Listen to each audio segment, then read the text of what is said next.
Hello, game theorists. So I had promised to show you guys some problems with majority rule, so let's get right into that. So whether you're using a top two runoff or an instant runoff, either way, you're going to get potentially a violation of independence of relevant alternatives.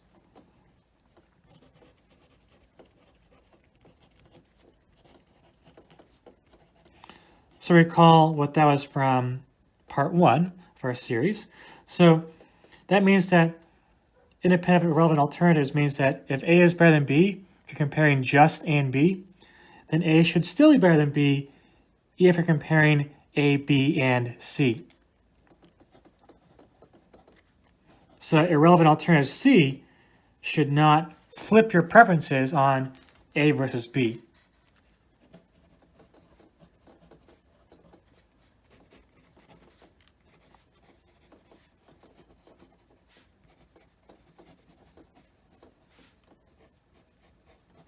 So IIA is that independence of irrelevant alternatives property. So here's how you can see that.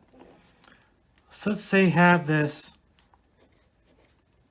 continuum of voters from left to right. So you have some very progressive voters over here and some very conservative voters over here. And maybe A is somewhere in the middle here. And candidate B is leaning to the left, and candidate C is leaning to the right. And let's say voters are evenly distributed in this line. And what they do is they vote for the candidate whose views are most similar to their own. So if you're over here, if you're far right, then C is the candidate who is the most similar views to your own, so you're going to vote for C. So if we're up to here, you're going to vote for C. All the left-wing voters are going to prefer candidate B, because B is the most liberal candidate out there. And the ones in the center are going to prefer A.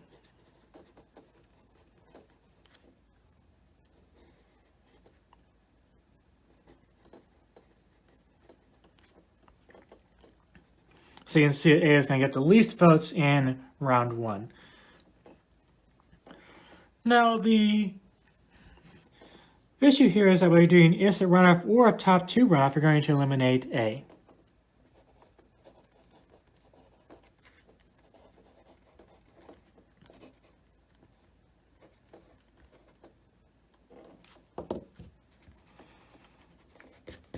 So you're right between B and C.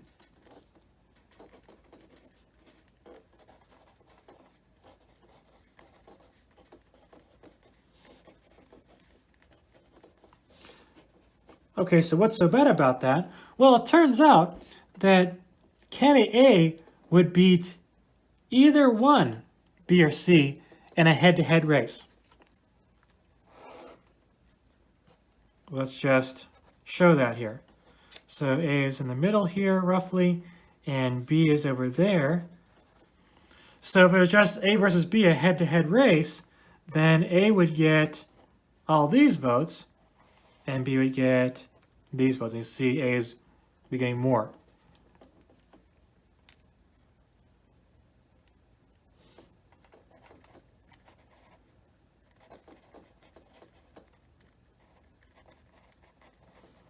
And the same thing for if it's A versus C. So A is in the center and C is leaning to the right.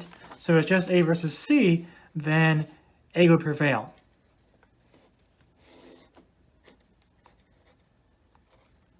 So here's A in the middle and C is leaning to the right. I guess I should label it beneath it like I did before to be consistent.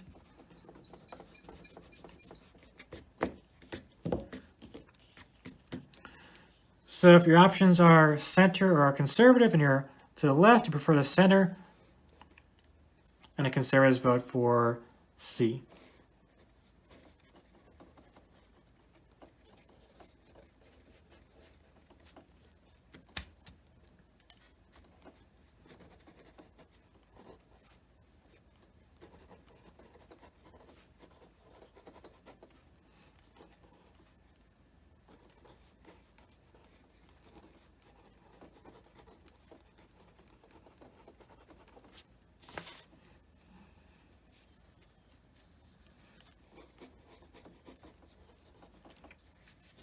So that's a paradox with majority rule.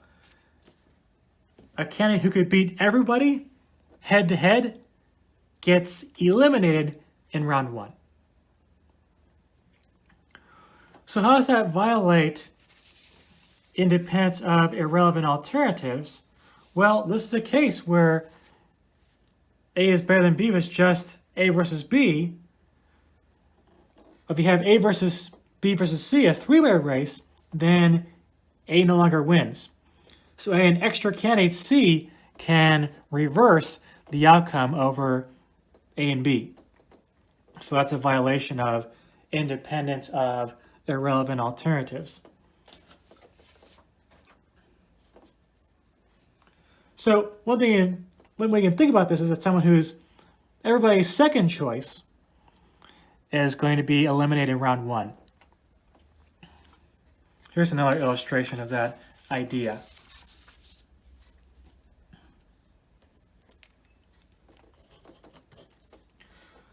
So let's say you have two voters who have these preferences. They think X is the best, and then Y is the second best, and then Z is the worst. Excuse me, I flipped that around. Z is second best in these voters' opinion. X and then Z and then Y. And you have two voters who think that Y is the best, Z is second best, and X is the worst. And lastly, you have one voter who thinks Z is the favorite, and then X, and then Y.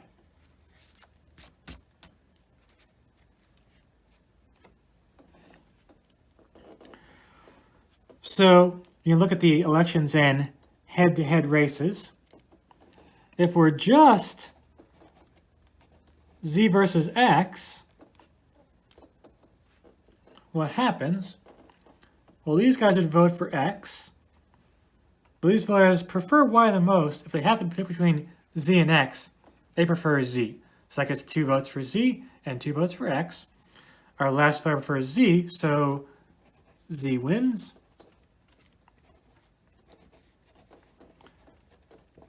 How about Z versus Y?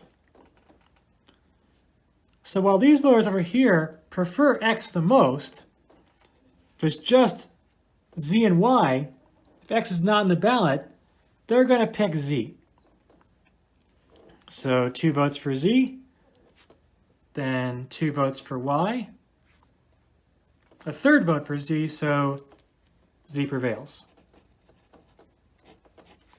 So again, we've shown it's another case where Z could beat both the other candidates in a head-to-head race.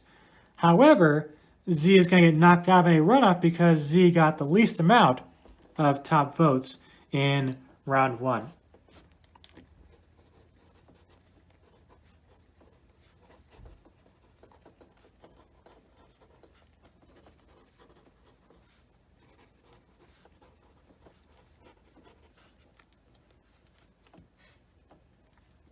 Just say I'm a top 2 or an instant runoff.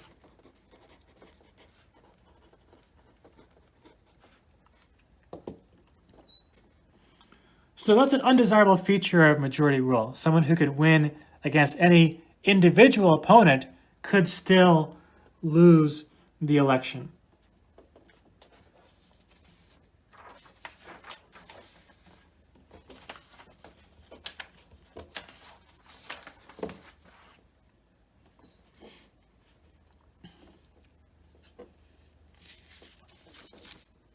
So those are some problems with majority rule. In our next episode, we'll look at some alternative voting systems.